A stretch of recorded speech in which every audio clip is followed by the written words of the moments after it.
Never ako ng babae nung mga panahon na nasa Saudi pa ako. Mamatay man? Talaga? Mamatay ka man ngayon?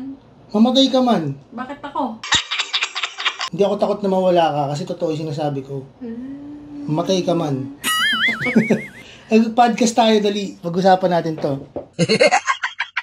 Hindi, meron kasing isang follower na nag-send sa akin ng message. Alam niya na nag-Saudi ako, doon ako nagsimula mag-vlog. At kinuwento niya na nahuli nga niya yung mister niya na merong kabit sa Saudi Arabia. Sa Saudi din. Kaya ako kasi, hindi, sa totoo lang guys sa isa sa mga pinaka-proud moments ko bilang isang lalaki. Ganun ka. At hirap ka. Kasi, tuloy mo. So weird. Ganyan mo, nawala tuloy ako. Nahuli niya, yung asawa niya may nahuli kabit. Niya. Actually, hindi niya nahuli agad. Mayroon siyang mga kutob. Meron kayong mga ganyang no? Siyempre. Mga babae, may mga kutob talaga kayo na hindi mo ma-explain, pero nagkakatotoo talaga. Siya. Diba? Ang kwento niya, nung una, ang pakilala niya daw doon sa babae na nakita niya sa picture. Actually, parang selfie siya member daw ng ka-church niya. Pwede na! So ito nga, bago ikukwento ko kasi sa inyo yung mga experiences ko sa Saudi. Sa mga hindi po nakakalam, ang Saudi Arabia ay isa sa pinakamahigpit na bansa. Lalo na dyan, hindi pinagbabawal talaga nila yung sa lugar na yan. Lalo na kung tagalabas ka, hindi ka natural born. Or kahit nga natural born ka ata merong proseso or merong kailangang sundin sa kultura nila bago kayo makapag holding hands, magjowa-jowa, no? Kailangan talaga meron kayong marriage certificate.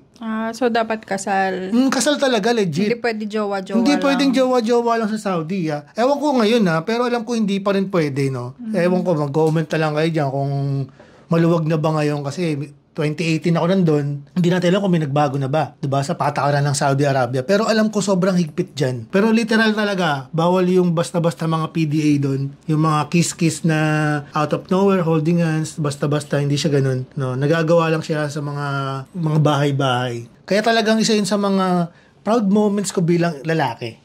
No, na kahit isang beses talaga, hindi ako na-tempt, hindi ko na-try. Kahit ilag-ilag muna po sa mga kakilala ko dyan sa Saudi. No? Yung mga kaibigan tayo sa Saudi, pero ilag-ilag muna yung mga tatamaan. Hindi na wala akong kapangalan Kasi pag nilaglag mo sila, baka ilaglag ka din nila. Wala silang ilalaglag sa akin. Kaya talaga, yan ang proud moments ko talaga doon. Kasi alam mo, sobrang higpit sa Saudi Arabia. Pero, kahit maigpit talaga, meron talagang may mga Nakakalusot. Hindi lang talaga nakakalusot, talagang talamak. Masasabi kong talamak talaga yung mga kabit doon sa Saudi Arabia. Ang masaklap pa doon may asawa din yun. Yes, yun ang masaklap doon. Mababalita mo. Yung parang pagdating mo doon, mga unang linggo mo. Nung ako maririnig mo yung mga kwento. Yung mga kwento na merong silang ka-video call, pero hindi pala yun yung asawa nila. Di ba yung, ang masaklap doon, yung mga babae, ganun din. May asawa rin sa Pilipinas. Wala talaga sa gender yun. Wala. Pag maglolo ko. Yes, true. Ikukwento ko yung sa Saudi. No? Hindi ko nilalahat. Pero kadalasan talaga, lalo na nung panahon na nandun ako, nagsisimula yung mga kabit-kabit na yan sa mga church. Hindi ko nilalahat. No, pasintabi lang, wala akong pinapangalanan, wala akong sinisiraan. That's Filipino community. Oo, Filipino community, yung parang pinapalabas nila na church. Doon kasi banding. Pagka marami kayo kasi, ganito sa Saudi Arabia, pag marami kayo, kunwari, group of people, friends, pero doon may dalawa doon kasal. Kung nasa isang bahay kayo. Para merong legal. Oo, may legal. Doon sa bahay na yon. Ito, legit to guys sa Saudi. Bakit mo alam? Nakapunta ka siguro. Kinukwento nga sa akin. Kinukwento nga sa akin. Gusto mo bulong ko sa'yo kung sino? Hindi na. Yung kaibigan ko na yun. Na. Yung may-ari, sabihin natin may-ari ng bahay na yun, mag-asawa sila, legal. Tapos yung mga circle of friends niya, kahit mga hindi mag-aasawa, pwede mo kasing palabasin nyo. Kunwari, kung kinatok kayo ng police or what, chinek na, uy, sino ba may-ari niyan? May-ari nito, kasal. Kasi yung mga friends lang po, nag-invite lang, gathering party. Lusot yun. Pero, yung mga iba doon, ay magjojowa talaga. Mga nagkakabitan. Oo, mga nagkakabitan sila. Di ba? Mga konsentidor din na, Pilipino talaga. Legit. Kaya nga sabi ko sa'yo, may nangyayari talaga yan. Nagsisimula yan sa mga community. kadalasan kasi ito nung unang dumating ako sa Saudi, unang linggo ko, merong araw sila ng mga church meeting. Alam mo yan. Siguro pinagpapaalam mo lang, Alam mo yan. matutulog ka eh. Alam mo yan. O kaya pupunta ka dun sa nag-grocery ka. Ilan yung hours ng delay dito? 5 hours lang. 4 or 5 ata. Oo. Kaya nag-check mo ako. Oh, shit. Here we go again. Pwede ako mag-gano nun. Makinig ka muna. Kat. Dapat pala di na ako nag-podcast eh. Tapos, Meron pala doon na ginagawang business din yun Kwento lang sa akin to dati No? Kwento lang sa akin to. Puro kwento. Na parang pwedeng gawing business yan. Parang yung bahay nung, parang may bahay.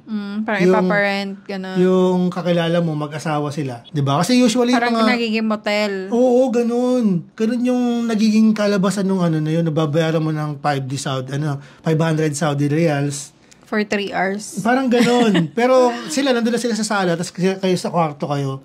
Diba? Parang ganun. May mga kwentong ganyan dati na lumalaganap. Talagang literal talaga na... Kapwa mo pa Pilipino yung mga... Siyempre, pera Na nangyayari talaga to Hindi ko to iniimbento, guys Kwento lang siya sa akin. Pero talagang nangyayari to sa Saudi Arabia. Pwede mong sililin Talo-talo na, no? Talo-talo na talaga. Walang bala ka. Kasi nga sabi ko sa'yo, yung...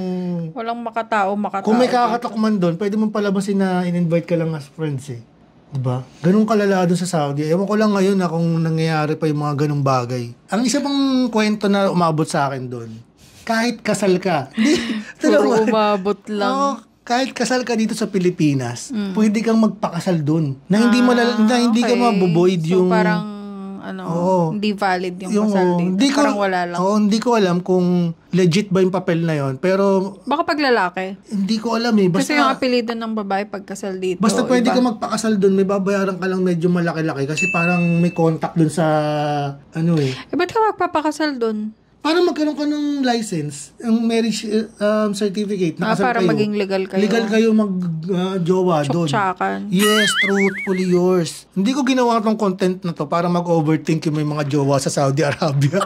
Baka kasi mga nag-overthink na sila. Overthink malala talaga. Alam din nila yan for Pag sure. narinig nila to, no? Ewan ko, maraming paraan talaga pag ginusto mo Bakit nga hindi mo naisipang mambabae kahit isang beses?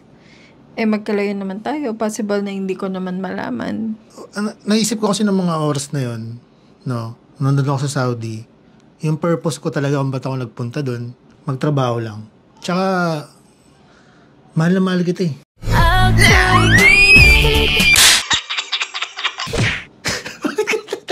Bakit ka natatawa? Seryoso ako doon. Ano bang magigain ko pag nambabae ako, di ba? Sakit lang sa ulo. Iba yung feeling talaga pag alam mo na ginagampanan mo yung bilang isang asawa na wala ka talagang ginagawang kahit anong kalokohan. Nakaka-proud yun. Hindi na nga ako ganun kagwapo, di ba? Parang yun na nga lang yung pwede mong gawin sa buhay mo, di ba? Yun na nga lang yung mabuting magagawa. Oo, di ba? Yun yung nasa isip ko nun, di ba? Yung maging mabuti ka na lang na tao, maging mabuting asawa ka na lang, di ba? Walang halong kaplastikan, real talk. Nang ibabaw yung pagmamahal ko sa'yo. Diba? Tsaka pwede mo kang isend yung kay Paiboy. Sa laula. Dila ako sa banyo. Share natin yung mga ginawa natin nung panahon na LDR tayo for 3 years. Nung nasa Saudi ako. No? Unang-unang ginawa natin update. Number 1 yung update. Kasi hindi naman kailangan yung update na sobrang kailangan magka-video call kayo lagi Basta ma-message mo lang. Chat mo kung ano na yung ginawa mo. Kung nasan ka na. Kung gising ka na. Babuhay ka pa ba? Ganon. Ganon. Yung mga simpleng update lang talaga. No? Send ka selfie. Si Emily, madalas ginagawa niya nun pag nag-update siya sa akin. Sinesend niya yung kipay niya.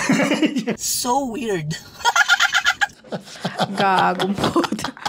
Baboy mo. Kumain ka na ba pa? Tapos ako naman, miss ko na. Miss ko na ako dyan. Kakainis. Nagmamalinis ka. Hindi ako nagsisend. Magka-video call tayo. Sorry.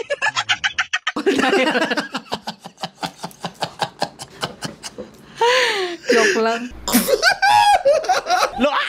Sabihin mo na lang kung paano mo malalaman. May idea ka ba? Or may masishare ka ba? Paano mo malalaman pagka meron ng kabit yung partner mo sa ibang bansa? No? Mararamdaman mo yun talaga, di ba? No? Siguro changes. pagka madalas na siya nag-e-excuse, no? dadahilan para hindi ka matawagan. Mawawalan na ng time. Pero hindi rin madali lang gawan ng paraan talaga yung mga ganyan pagka gusto mo talagang kumabit, no? Mararamdaman mo yun kung mayroong ng iba. Anong ma-advise mo kay sender? Oo, Hiwalayan niya na? makipag-iwalay ka na. Kasi kung nagawa niya nga ngayon ano yung assurance mo na magbabago siya? Ang hirap. Or na hindi niya na magagawa in the future? Ang hirap. Ang hirap talagang Yeah. i-advise yung ganyang kasi Mahirap. LDR. Ang hirap naman sabihin na pauwiin mo na siya. Kasi paano kung doon Kaya na nga siya siya nag-ibang bansa di ba? Nag-ibang bansa para makapag provide, Ipon. di ba? So, yun lang. Dito na natatapos tong vlog na to. At sana may natutunan kayo. Huwag kayong mga ngabit. Oo, huwag kayong mga angabit, no? Kasi hindi talaga magandang... Huwag kayong kakabet, girls. Ano ba naman mga babae na to? Kailangan yung Huwag yung makontento. pababain yung tingin niya sa sarili niyo. Kailangan yung makontento sa mga lalaki dyan. Kailangan yung makontento.